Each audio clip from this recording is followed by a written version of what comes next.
I'm William Kellogg, Hardin County, partner in Kellogg Farms. I'm Chris Kurt, fifth generation farmer here in northern Hardin County. I'm Dwayne Stateler. I'm a fifth generation farmer here on this farm right here, and been involved in farming all my life. I'm Anthony Stateler from Macomb here, and as Dad said, we've got the hog and grain operation here on the farm, as well as being part of the demonstration farms.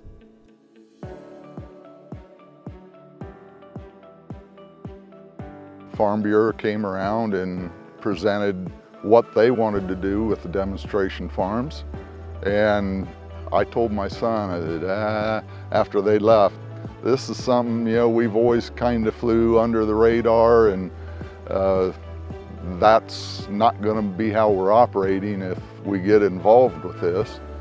And he said, you got to show people that farmers are trying to make a difference though, and if that's what they're going to try to do, we need to get involved in it. Originally started with a partnership between the Hardin County Soil and Water Office and the Nature Conservancy, where we dug a two-stage ditch that we're sitting by right now. And that kind of morphed into another partnership, including the Nature Conservancy, Hardin County Soil and Water, USDA, and Farm Bureau.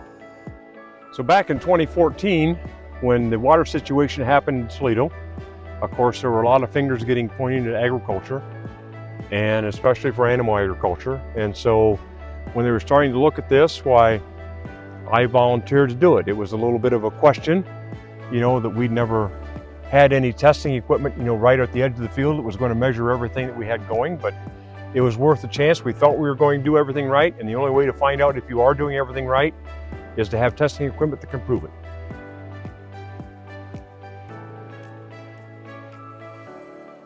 People that had never been on the farm before, just the look in their eyes and the complete misunderstanding of what they had of agriculture, and then getting in some of the equipment and looking at the capabilities of it, and they had no idea that's what we done out here on the farm.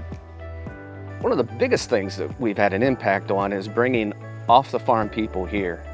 I don't know the exact number of how many it's been, but we've brought numerous groups from different parts of the state, even different parts of the country, just to help educate them on what a typical farmer does to help protect water quality, help protect their land. And it definitely proved itself out with the demonstration farm, that the people that hate you or want to shut you down the most were always our best groups, of having out to the farm, whether it was going into the hog barn, because they're the ones that, ask the most questions and ask the questions that really pertain to them, and you see the best part is having these anti-ag groups come out and that light bulb going off in their head, like, I understand it now.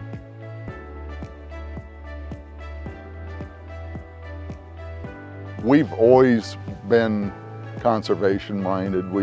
I really got involved in doing a lot of things on my farms in 1999. And then at a certain point in your career, you're looking more for the next generation and generations past you. And if we don't have a good environment and take care of the ground we have now, it won't be there for future generations to use. Well, what I've learned through this process is that implementing some of the new practices aren't as difficult as you might think. In fact, in a lot of the ones that I've done myself have actually saved me money, or not cost me nearly as much as I thought they would have. Practices like cover crops, if done multiple years, the benefits come into play years later. Now we're starting to approach that 4 and 5 generations removed from the farm. And once you get past 2, nobody remembers a story other than grandpas. So when you've got to go to great grandpas or something, that very seldom gets discussed. And people do not have a connection with today's agriculture. And I ask them, is whatever business you're at, whether it's a factory or whether it's at a bank, does it run today the same as what it did 10 years ago? And they always say no. Well, the farm is different today than what it was 10 years ago. And we may even be changing faster than what a lot of other places are. because once you explain things to people, they understand.